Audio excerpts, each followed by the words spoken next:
కబాలి నిర్మాత కేపీ చౌదరి ఆత్మహత్య చేసుకున్నాడు. డ్రగ్స్ వ్యవహారంలో గతంలో అరెస్ట్ అయిన కేపీ చౌదరి గోవాలో ఆత్మహత్యకు పాల్పడ్డారు. కేపీ చౌదరి అనారోగ్య కారణాలతో ఆర్థిక ఇబ్బందులతో ఆత్మహత్య చేసుకున్నట్లు పోలీసులు గుర్తించారు. కేపీ చౌదరి పూర్తి పేరు కృష్ణప్రసాద్ చౌదరి. 2016లో సినిమా రంగంలోకి వచ్చాడు. అతడు కబాలి సినిమా తెలుగు వెర్షన్లో నిర్మాతగా వ్యవహరించాడు.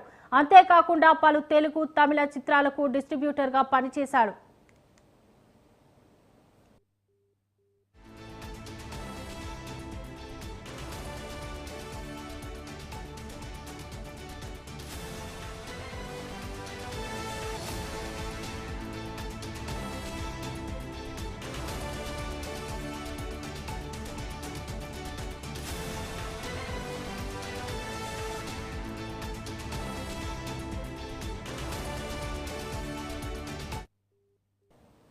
సర్దార్ గబ్బర్ సింగ్, అర్జున్ సురవరం, సీతమ్మ వాకిట్లో సిరిమల్ల చెట్టు వంటి సినిమాలకు డిస్ట్రిబ్యూషన్ గా పనిచేశాడు.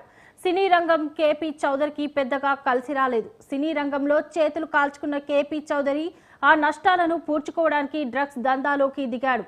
ఇందులో భాగంగానే గోవాలో ఓహెచ్ఎం పబ్ ను స్టార్ట్ చేశాడు. గోవాకు వచ్చిన సెలబ్రిటీలకు డ్రగ్స్ సరఫరా చేసేవాడు.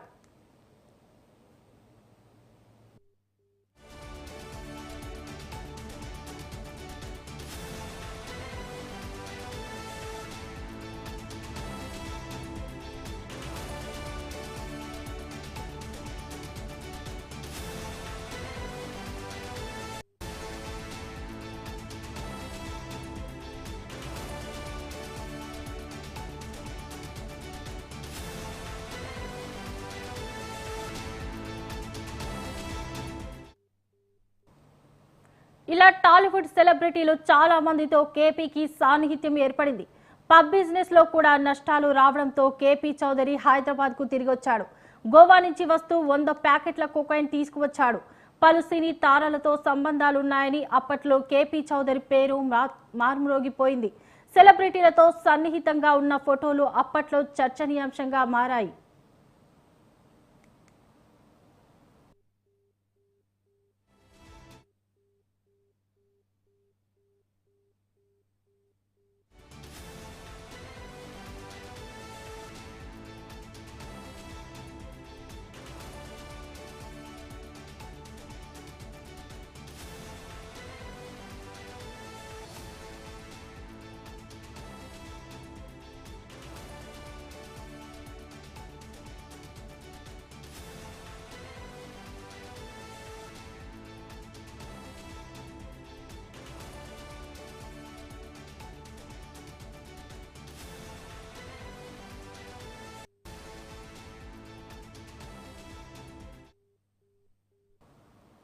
జోగి రమేష్ మాట్లాడుతున్నారు. లైవ్ ద్వారా చూద్దాం.